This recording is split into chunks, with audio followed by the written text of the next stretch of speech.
প্রথমবার যাওয়ার পরে পুত্র বধূতার সাথে যে আচরণ করেছিলেন সেটা দেখে ইব্রাহিম আলাইহিস সালাম আসার সময় বললেন যে আমার ছেলে বাড়িতে এসছে,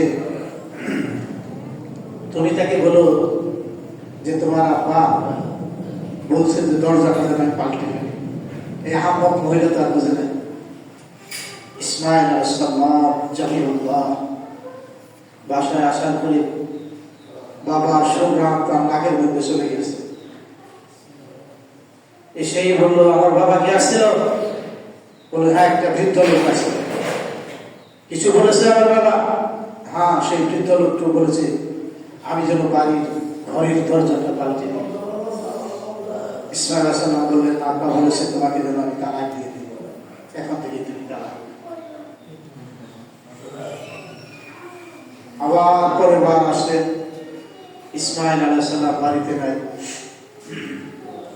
আসার পরে ইসমাইল আলাইহিস সালামের নতুন যে পরে বিয়ে করলেন সেই যথাসম্ভব আপ্যায়ন করলেন, সালাম দিলেন, পানি দিলেন, যা করে সব করলেন। কিন্তু সে তো চিন্তা না যেটা তার শ্বশুর। যাওয়ার সময় বলে দিলেন যে আমার ইসমাইল যখন আসবে তখন বলো দরজাটা যেন আমি ঠিক মতো রাখি, দরজা যেন নষ্ট না হয়।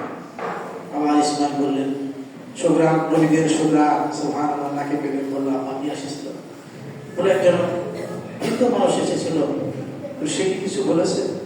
হ্যাঁ বলেছে যে আপনি যেন আপনার দরজাটাকে ঠিক রাখেন। ইসমাইল আলাইহিস সালাম বললেন, তুমি আমার দরজা, আব্বু বলেছে তোমাকে যেন আমি যত্নে রাখি, দেখে শুনে রাখি। আমার ভাইয়ের, আপনার তো মুসলিম, মুসলিম আপনাদের স্ত্রীকে এরকম না হলে পাল্টে ফেলতে হবে। আপনাকে জান্নাতে যেতে হবে, আপনাকে বেহেশতে যেতে হবে, আল্লাহ রাসূলের পথে চলতে হবে, ইসলামের পথে চলতে হবে। দায়িশ মহিলা সংসার করলে জান্নাতে যেতে পারবেন না। আপনার স্ত্রী যদি দায়িশ থাকে, অবদ্ধ থাকে, ইসলাম বিরোধী থাকে, তাহলে আপনি কোরআন সুন্নাহর আলোকে থেকে নসিহত করুন, নসিহতের মাধ্যমে তাদের সংশোধন করার চেষ্টা করুন। যদি দেখেন যে এই বউকে ইসলাম মানা সম্ভব না, ছেড়ে দেন, এই বউ আরেকটা বিয়ে করুন যে বউকে আপনি ইসলাম মানতে পারেন। আমার ভাইরা, আপনাদের তো ভালো মানুষ হতে হবে।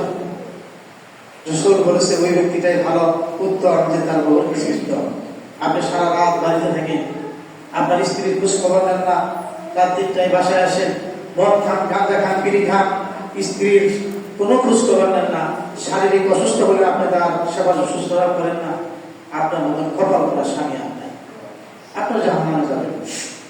স্ত্রীর হক আদায় না করার কারণে জাহান্নামে যাবে। অধিকাংশ পুরুষ স্ত্রীর উপর জুলুম করে, গালি দেয়, মারপিট করে, খারাপ ব্যবহার করে, বংশ করে গালি দেয়। এই যে সমস্ত পুরুষগুলো জাহান্নামে যাবে যদি তওবা না করে।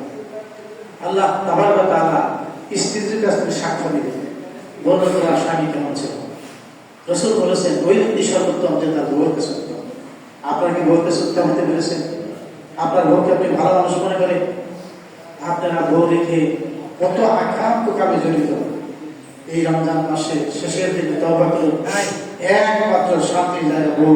বউ ছাড়া অন্য নারীর দিকে তাকাবেন না, তাকাবেন না, তাকাবেন না। যদি পারেন তাহলে ইনশাআল্লাহ পরিবারে শান্তি হবে।